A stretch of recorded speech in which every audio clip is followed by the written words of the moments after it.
less than a year ago, I rough turned this lovely spalted Hornbeam pot or box, and in this video I'm going to finish it. And it's quite punky, so you should be able to see how I deal with that.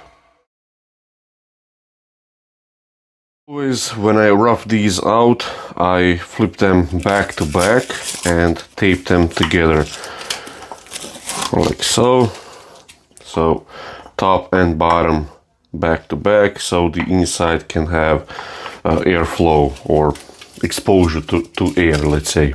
So first what I want to do is, let's see, now hopefully you should be able to see how punky it is, especially here on the lid. The bottom of the base feels a little bit better. I don't use any kind of a stabilizing or hardening agent, let's say, like shellac or anything like that. I just like it natural as much as I can. So first what I'm going to do is drop the lid. Now this went quite a bit oval, just to show you. So in this way it's 85 mil, and in this you can see a little over that, it's 88. So not a huge deal, around 3 mil, but still you have to chew it up. I have shark jaws here, and I'm just going to grip it. Let's see, let's go like this first. I'm just going to chew or put it in the chuck as best I can,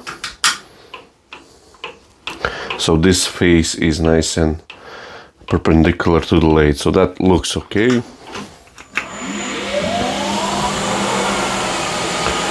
Speed is 1400 RPM, a small skew, 12 mil wide.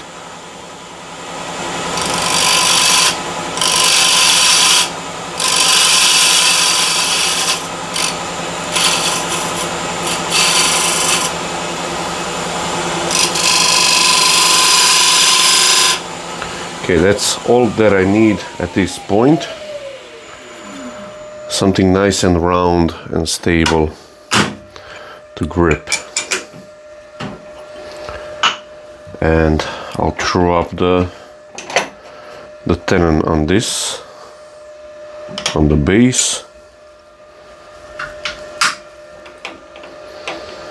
Okay, that's good.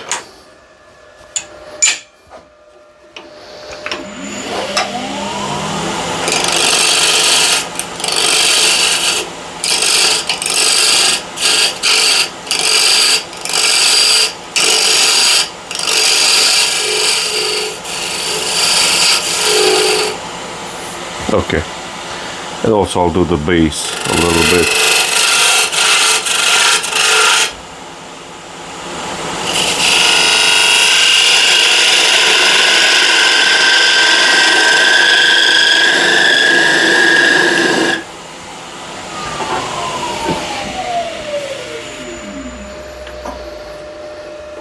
And I can see right away that low peel cut works really lovely. Here, slice cut is also okay on the base at least.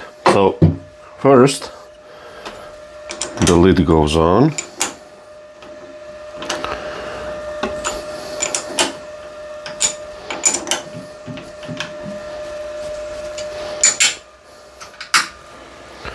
And screw up first the outside. Now the speed is a little bit more now, 1750, 45. Again, same skew since I have it in my hand.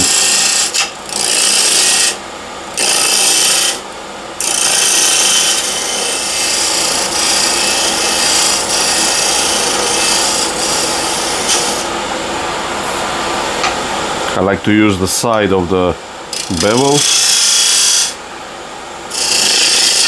to get nice smooth entry point here, and then I can clean it all together. Bit more light for me. square end scraper. This one is 19 mil wide, 3/4 of an inch.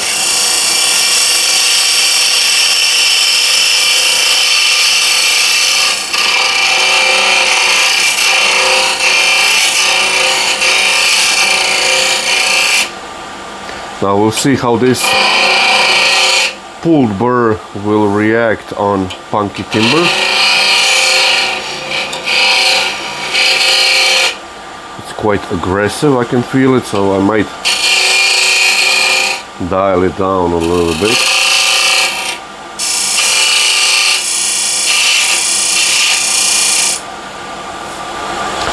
Let's just see what's happening here. Although it feels okay. Okay, so on the Punky area, it's not great. On the flange here, it's okay. Here as well. Okay, so let's try something else. What I wanted to test out is how this flange is oriented. I want, let's say, my usual go-to process is to have the opening slightly narrower diameter than the back of the flange. And the way I check this, I put a ruler and push it up against the flange, and now I'm sighting through the bedways. Bedways are parallel. And that seems to be a slight dovetail, which is okay, but I still want to make it nice and clean, and maybe also open it up a little bit.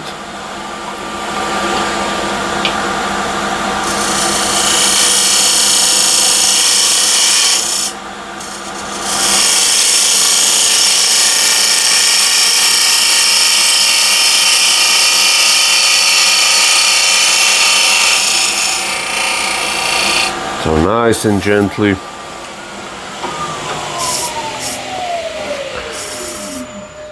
The slower you go, usually you'll get really nice and clean cut, and that's pretty good. Again, I'll just double check where I am. That's actually a little bit too much of the dovetail, so a little bit more at the opening and a little less at the back of the flange.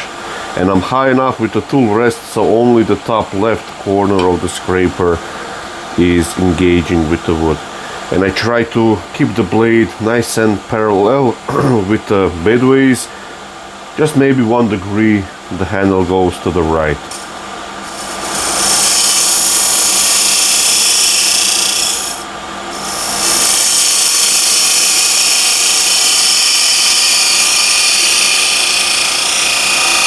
Actually, I'm going to remove pull burr because it's a little bit too aggressive for this Punky timber, in this case at least. So remove the remnants of the burr, and I'll use diamond hone. This is 1200 grit side. Find the bevel, lift 1 or 2 degrees. Oops.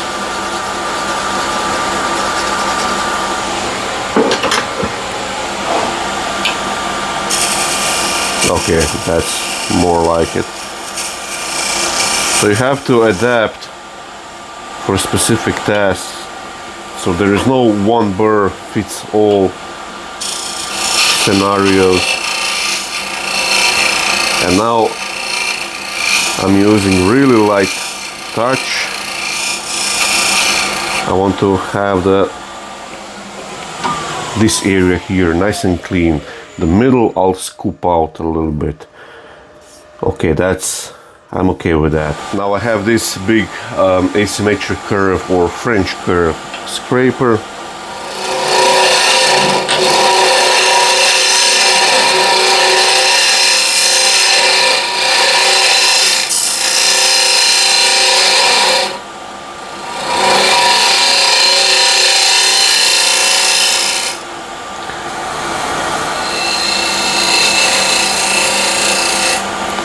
A little bit of a shear action.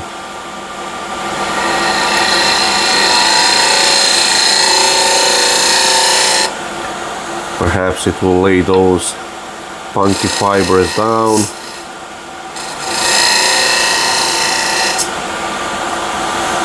Just be careful how you present the scraper.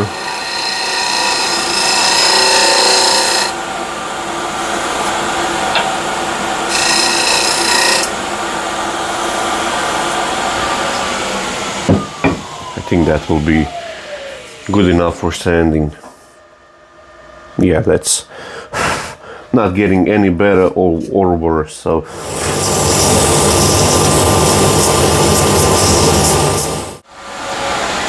now I'm going to put a little bit of walnut oil just to soak into the grain and put the beeswax on top.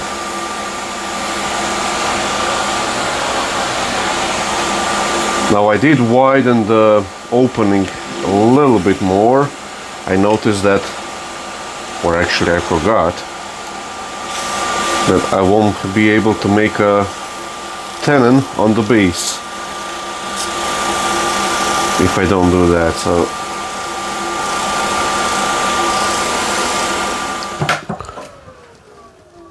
and that looks really good. I'm happy with that.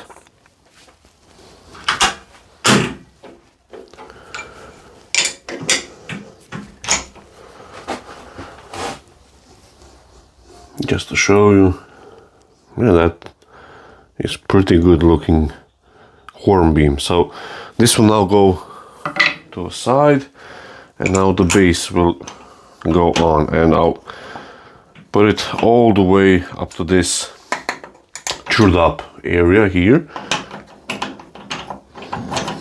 like so. So I have a better stable holding point when I hollow this out. Bigger skew now, 19 mil.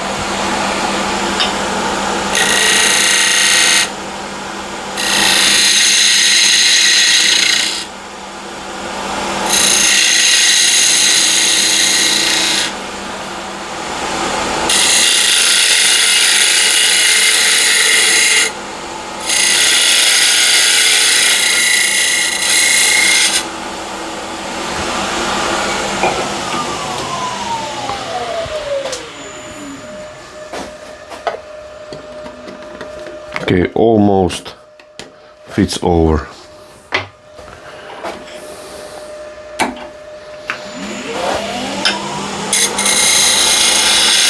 So that's good enough for now. Now I can focus on the inside.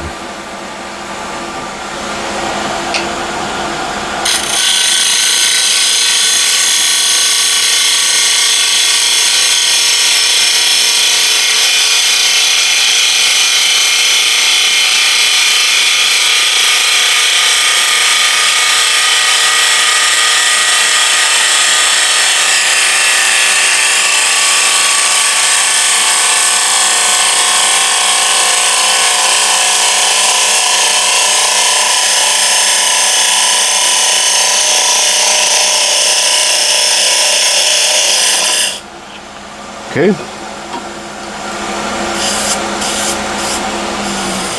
that's perfect, and it goes slightly wider as I go more towards the bottom. That's perfect. Side, really nice and clean. This area is nice and clean now. All I have to do is go a bit deeper. Need to raise the rest slightly more. Brought you from a different angle, although you won't be able to see much, as much as I can't see either. So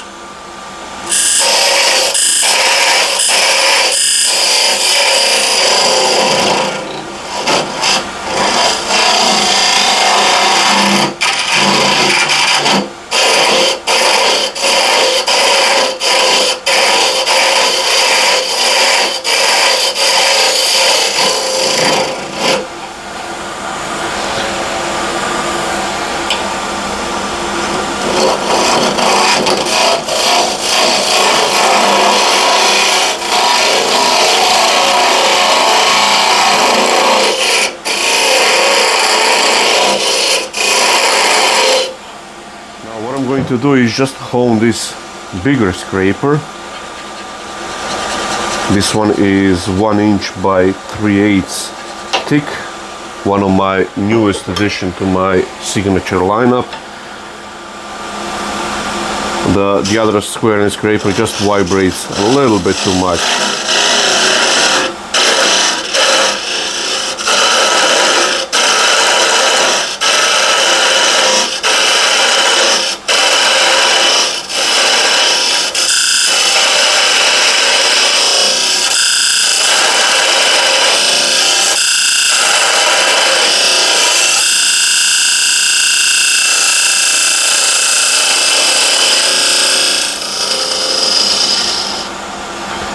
Okay, I think I'm quite close to the bottom.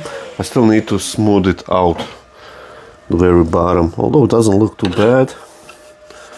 And I have a little step on the side as well, so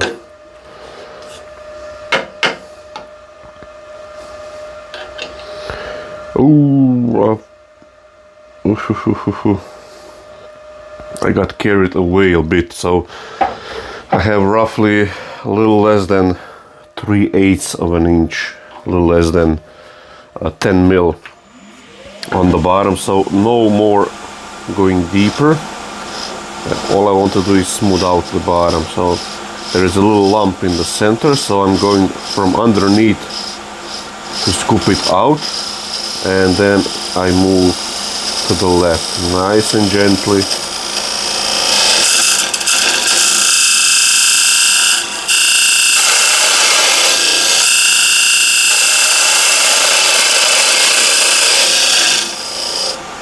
How the inside looks before sanding, so that's pretty good. I'm trying to get it as best I can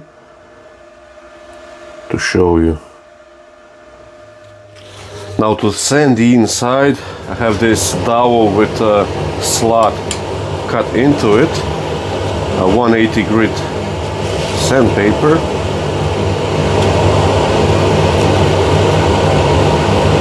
Oops. Way.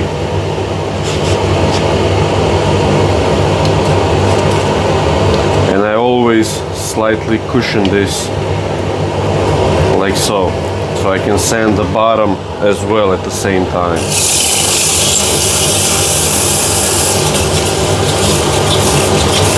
So now I'm sanding the bottom and the corner and the side at the same time. Move the paper around so you always have a fresh bit of paper. And I'm just going to put a walnut oil on.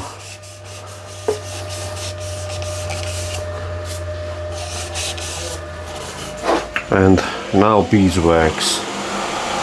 And I'll melt a really big layer right here at the opening.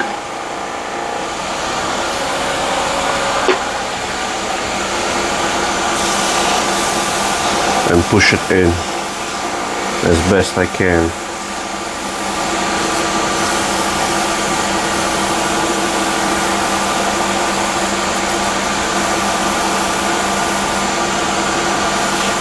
You can do this with that same dowel if you like. Now let's see where the lid fits. Just fits on the opening, which is okay. I like to extend that flange a bit and make it a nice snug fit for the lid, so I can shape the lid and the top portion of the base at the same time. Small skew.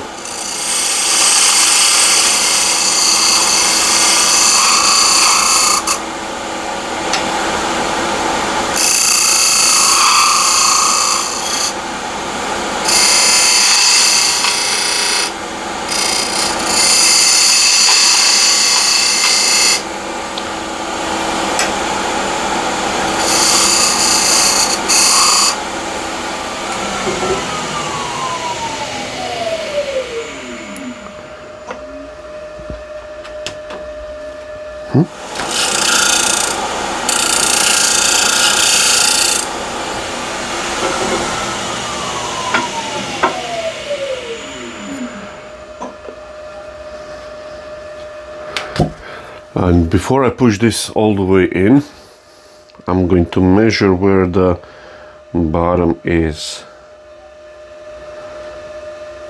Okay, right here, so I don't have too much here room as well, so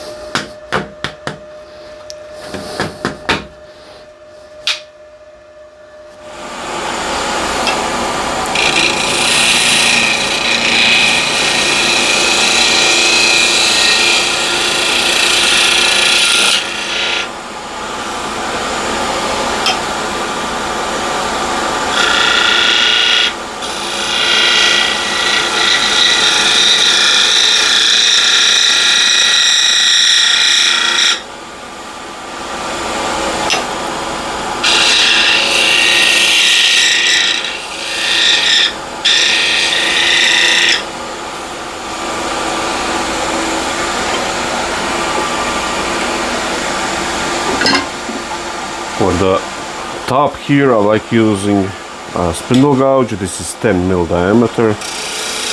The rest goes down. For the gouge I like to work just slightly above center.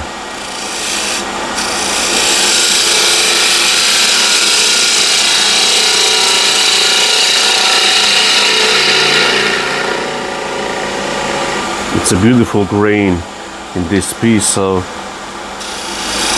not much details.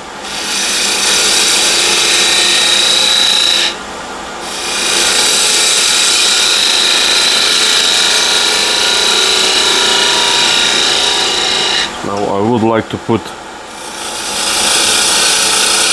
a little detail like that. Just get the lid slightly off. Get it nice and true. I want to make a small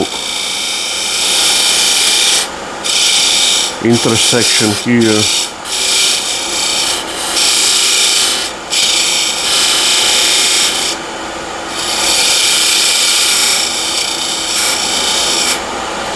So that will make the joint a little bit more obvious.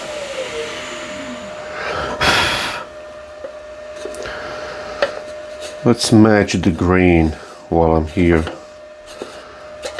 Something like this.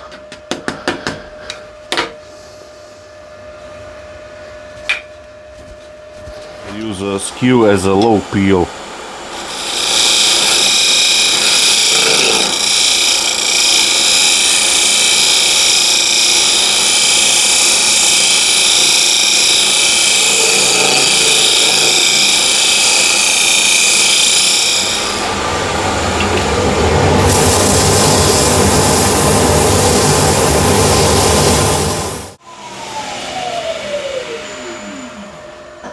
And that looks lovely. Lovely, lovely. The lid likes to go halfway down, let's say, then it gets snug towards the back.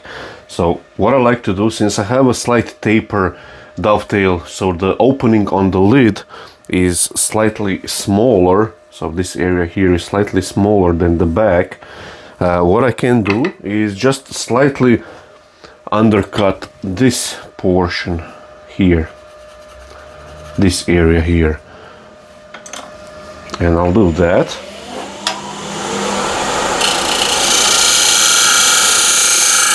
And blend it to the rest. So it will have a sensation going tighter as it comes onto the box, but when it gets seated it will be loose and you will be able to spin it. That's the idea, at least.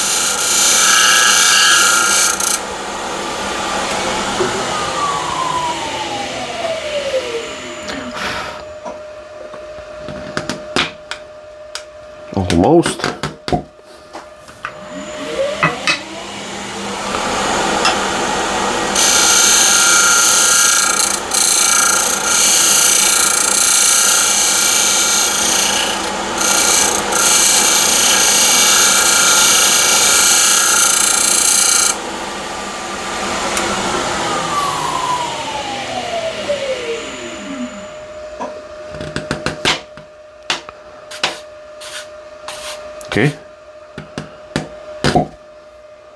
you see that. So it goes on. Now you can spin it. It has to be slightly less tight than this. So you can spin it freely, and then it gets tighter as you want to pull it out. But still just needs a little bit of tuning. I'll do that with the sandpaper, just a little bit.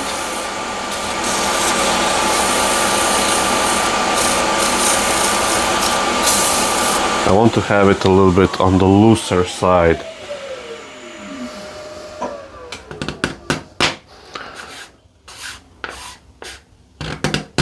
A bit more.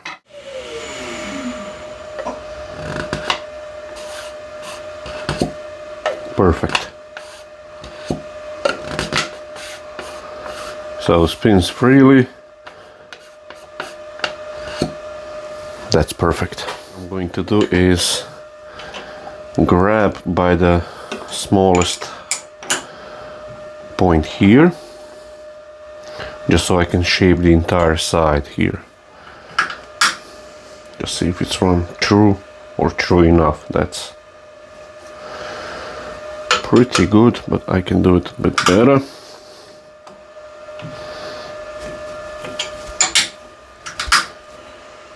That's it. Back with a small skew.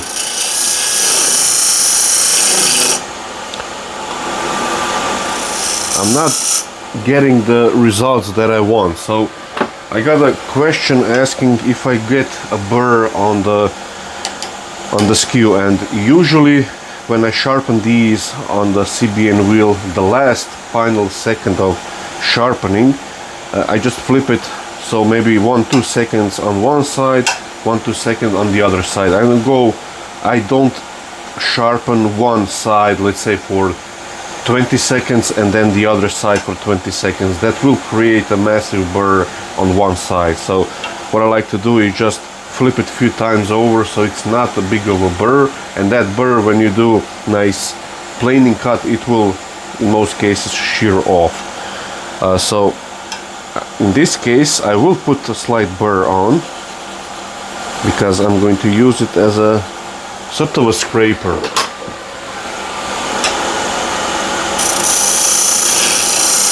That's better.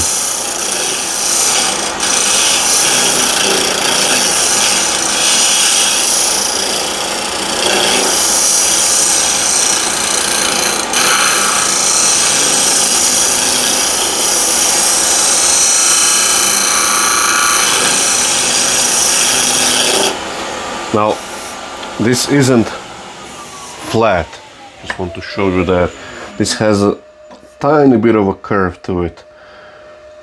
Hopefully you see that.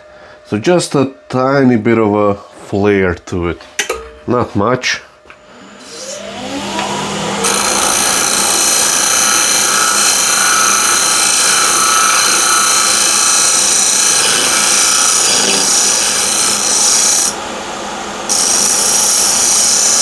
The reason why I'm doing this technique, it's way less aggressive and way less potential to go something wrong. Where when you do planing cut, usually on a final cut it likes to you know, you can have a catch or anything like that. So I can polish up the top portion, finish it off.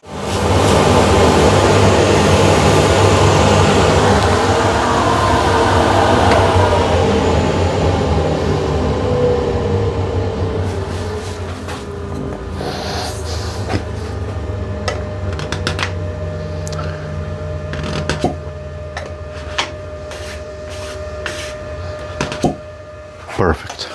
Now, in some cases you get lucky, and like I do in this case. So the flange here is the perfect diameter for holding like this, but I'm still going to put a tiny bit of a paper just in case. So paper towel, and I don't have to make a jam chuck sharp gouge, light cuts.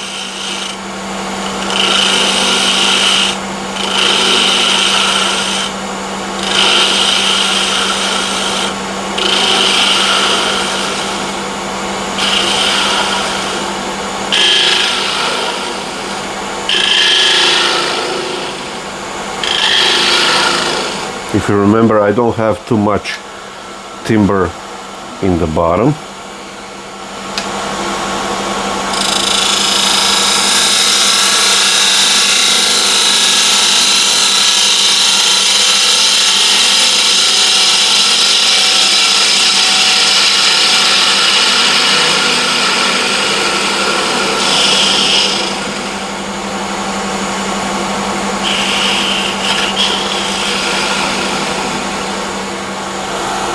Skew, and I'm just going to put a detail.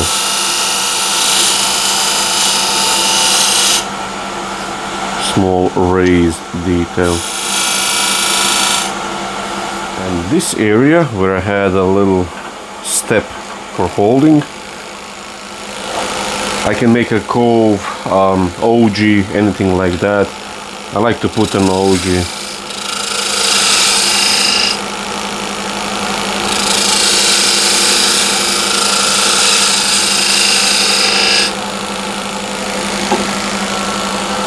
And I'm going to put a tiny step as well, like so.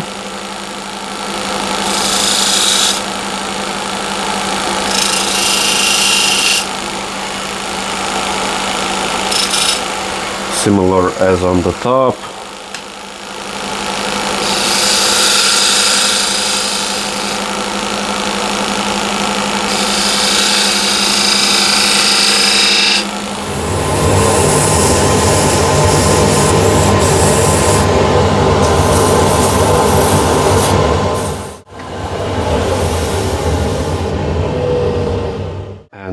This is it. Now I've aligned the grain where I think it matches, and it is pretty close. You can see all the way around. Looks great and really nice fit. You can spin it freely. It doesn't fall out, which is something that I like. But it's easy enough to open. Nice pop fit. And the inside.